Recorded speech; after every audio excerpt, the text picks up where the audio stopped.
Welcome to Mythology Matter, where ancient narratives unfold a profound connection between history, mythology, and theology.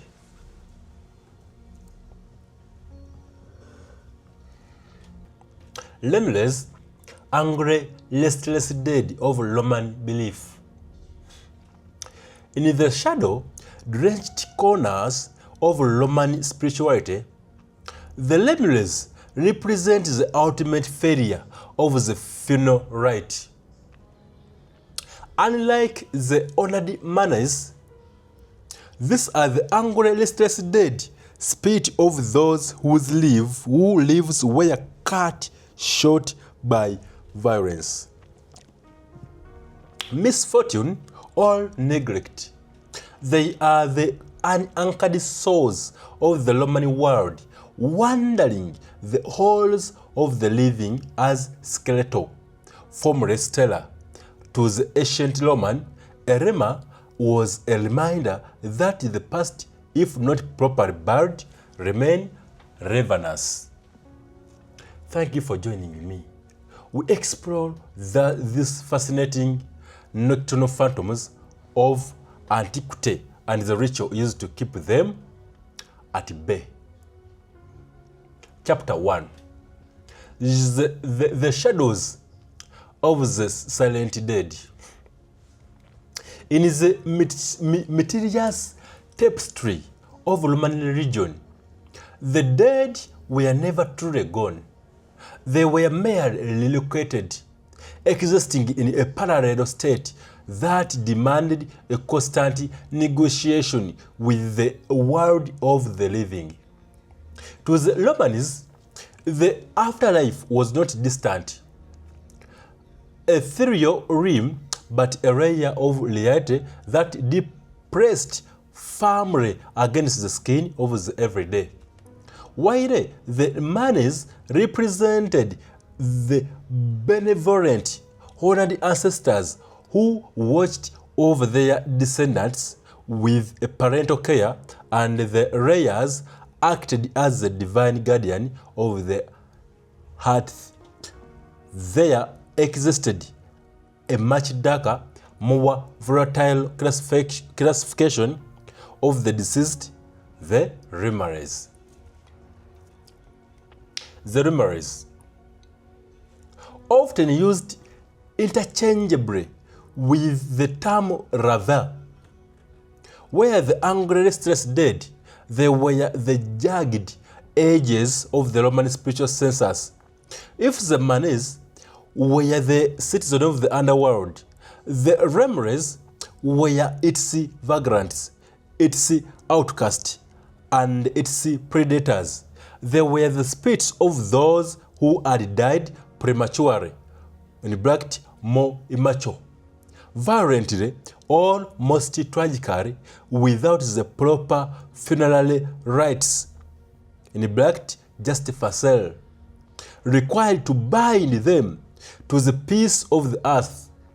In a culture that viewed ritual precision as the only thing standing between civilization and chaos, the Lemures represent a terrifying failure of the social and religious contract. The anatomy of restlessness. The Roman concept of the soul was deeply tied to the physical body and its resting place. When a person died, the performance of a specific ritual ensured their transition from a terrifying ghost to a settled ancestor.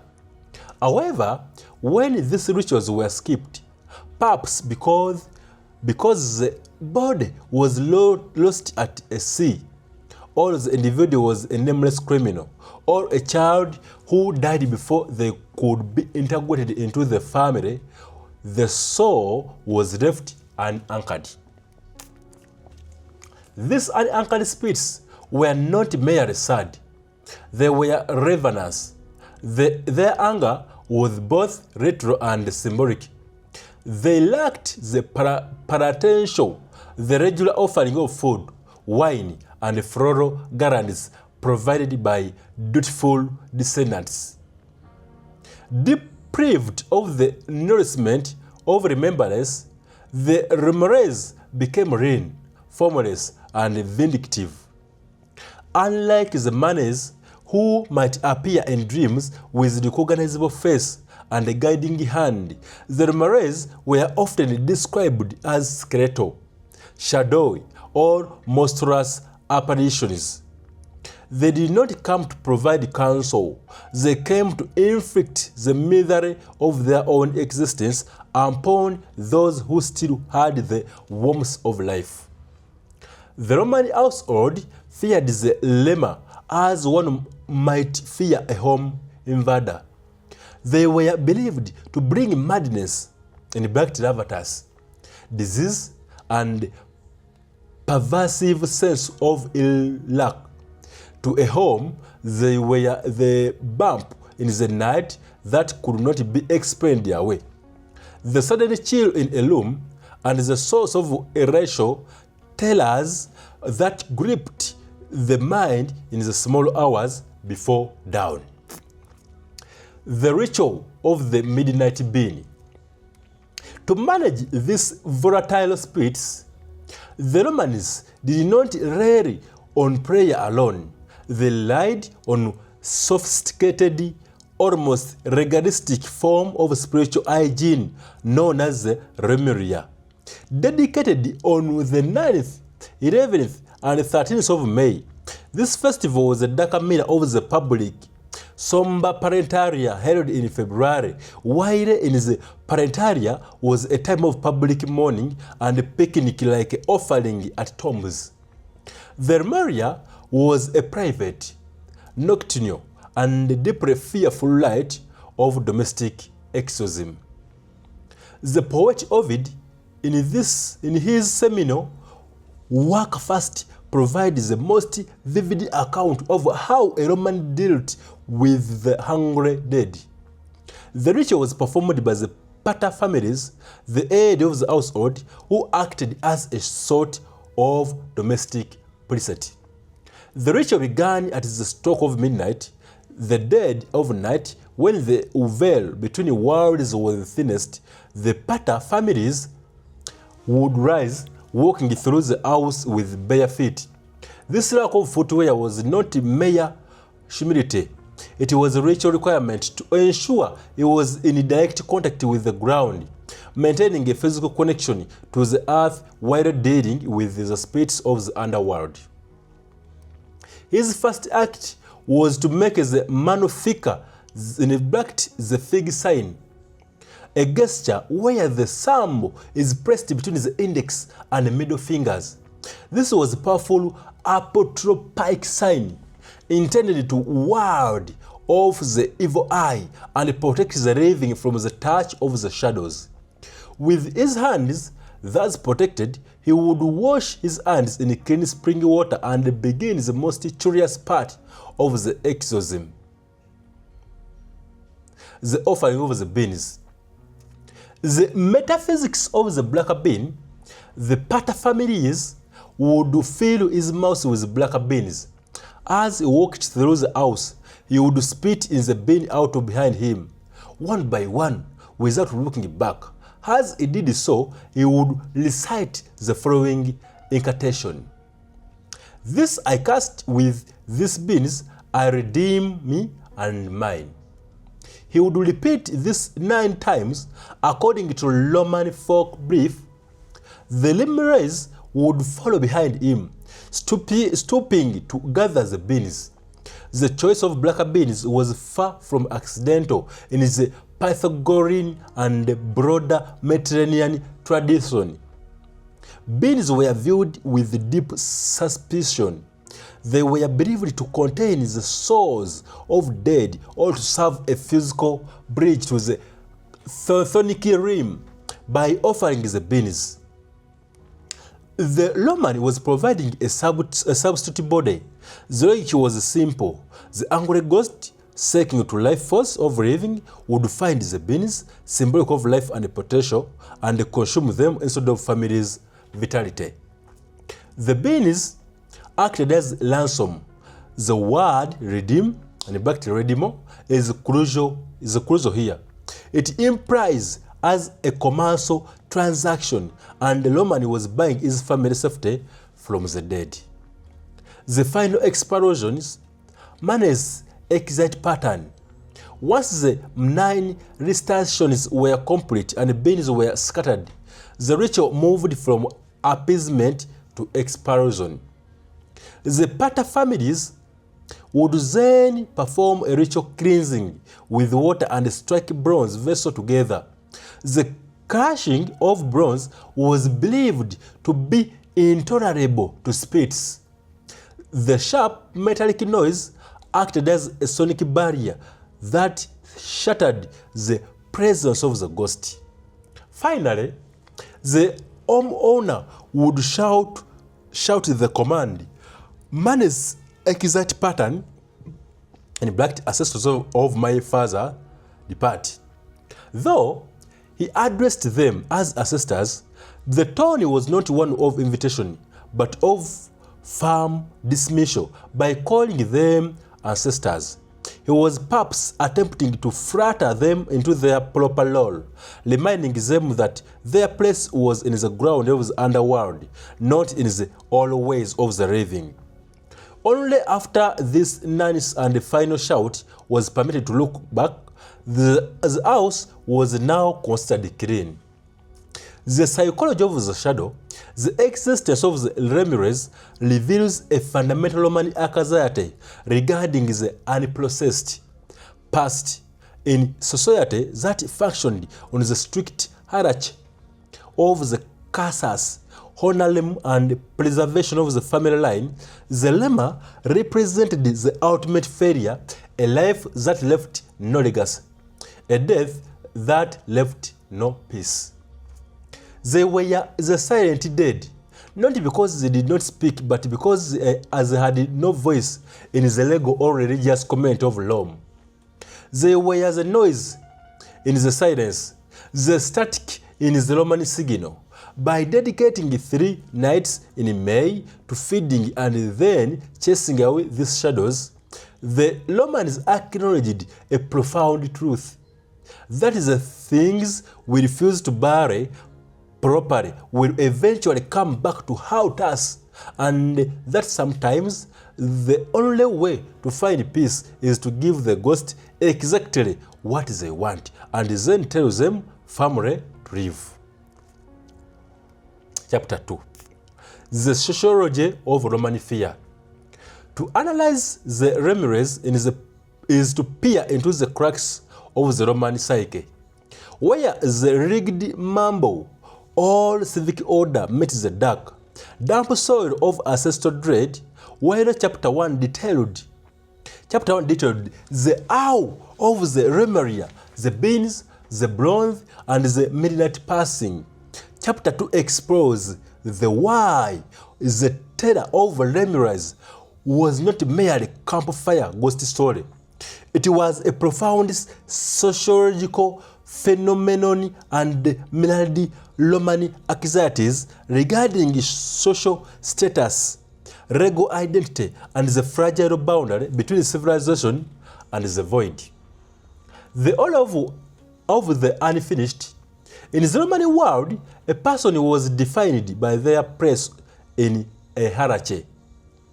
You were a citizen, a father, a soldier, or a son. Your life was a series of transition, in bracket, rites of passage, that integrated you into the state and the family. Death was intended to be the final transition, turning a person into a Ra, in bracket, a protector, or a manes, in bracket, a divine ancestor. The Lemures represented the interstitial, the people who died in between.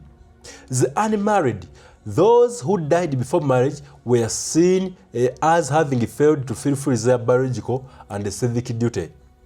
The childless, without descendants to offer the parental show, these souls were doomed to eternal starvation. The unburied, soldiers left on distant battlefields or travelers lost at sea were the most dangerous, as their souls were physically homeless. Sociologically, the Lemures were socially unfinished. Their restlessness was a manifestation of a Roman fear of Western deportation and the breaking of the chain of lineage. A ghost was not just a spirit. It was a black-only link in the Roman social order. The fear of being haunted by a Lemur was, at its core, a fear of the consequences of life or a death that lacked a proper closure. The legalism of the afterlife. One of the most striking aspects of Roman fear was its legalistic nature. Romans did not view their gods or spirit as emotional entities, so much as a contractual pattern. The relationship was defined by the phrase "to art this," and bracket, "I give so that you might give." The Lemures were terrifying because they were unpredictable litigants. They were spirits who felt they had been cheated out of their due debtum. When a Roman performed the ritual of the black beans, he was not just performing magic, he was settling a debt. By saying, "With these beans I redeem me and mine," the pater familias was essentially conducting a courtroom transaction in the middle of his atrium. This reveals a specifically Roman brand of anxiety, the fear of the unsatisfied check claim. The Roman lived in a highly litigious society where debt could lead to slavery. The Lemures were the ultimate predators, spirits who came to collect the life they felt they were still owed. The sociological function of the Lemuria festival was to provide a legal release, in bracket, solutio, from these spiritual debts, ensuring that the living could proceed without the liens of the dead hanging over their property and death. Ravi, and the madness of the mind. The distinction between the Lemur, the restless spirits, and the Rava, the malicious tormentor, highlights the Roman understanding of mental illness and social deviance. To be ravatous was the Roman equivalent of being bewitched or driven insane. In Roman comedy, such as the plays of Plautus, characters often accuse one another of being full of rava when they act irrationally or violently. This suggests that the Romans externalized internal psychological struggles, anxiety, depression, and sudden bursts of rage were not seen as chemical imbalances, but as a physical infestation of the home by the hungry dead. The sociology of this fear served a vital communal purpose. It removed the blame from the individual and placed it on the spiritual environment. If a man became violent or a woman fell into melancholic stupor, the family could perform a cleansing. This allowed the individual to be reintegrated into society after the ghost was expelled, preventing the permanent social ostracization that might otherwise follow a mental breakdown. The borderlands of the city. Pomorium and grave. The fear of the Lemures also dedicated the physical geography of Rome. The pomorium, the sacred boundary of the city, strictly forbade the burial of the dead within the city walls. The dead were relegated to the suburbs of the silent. The vast necropolises that reigned the roads leading out of Rome, such as the Via Appia. This physical separation created a sociological buffer zone. However, the Lemures were the spirit that refused to stay in the suburbs. They were big trespassers. The Roman fears was fundamentally a territorial fear. The home was the domain of the living and the benevolent rulers. The Lemures were the barbarians at the gate. The rite of crushing bronze during the Lemuria served as a sonic reinforcement of these boundaries by creating a wall of noise. The Romans were reasserting their ownership of the domestic space. It was a yearly reclamation of territory from the encroaching wilderness of the afterlife. From Lemuria to All Saints, the persistence of memory. As the Roman Empire transitioned from paganism to Christianity, the sociology of fear evolved but did not disappear. The hungry dead did not stop being hungry. They were simply rebranded. In 609 AD, Pope Boniface IV, or Pope Boniface IV, performed a masterstroke of sociological engineering.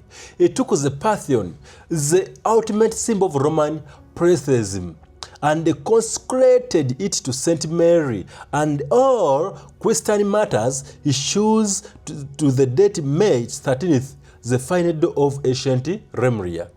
By placing the feast of the martyrs on the day of the Lemures, the church attempted to replace the fear of the ghost with veneration of the saint.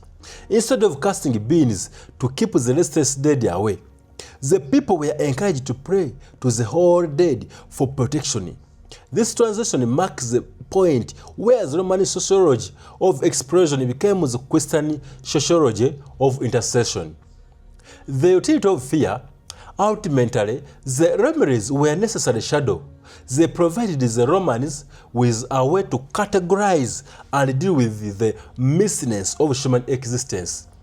The death that did not make sense, the grief that would fade, and the guilt of those left behind. The Roman did not seek to understand. The Lemma, in the modern psychological sense, he sought to manage it. The Lemures remind us that the Romans were a people of walls, laws, and boundaries. Their ghosts were the things that threatened those walls, and their rituals were the mortar used to patch the cracks. By feeding the hungry dead, the Romans ensured they themselves would never go hungry. By honoring the restless, they secured their own right to rest. In the dark of May night, the crashing of bronze was not just a sound of fear, it was a sound of civilization insisting on its right to exist in the face of eternal silence. The legacy of the Lemures serves as haunting testament to the Roman obsessions with order and memory. These spirits were more than mere ghosts. They were the personification of social anxiety and the dread of being forgotten. By confronting these angry shadows with ritual of bean and bronze, the Romans sought to master their fears and reclaim the sanctity of the home. Though the crashing of bronze has long since faded, the story of Lemures remains a chilling reminder of enduring human need to settle our debts with the past. Thank you for exploring the darker side of Roman belief with me. Stay curious. Don't forget to subscribe. Don't forget to share. Don't forget to comment. Please, thank you for watching. Until next video.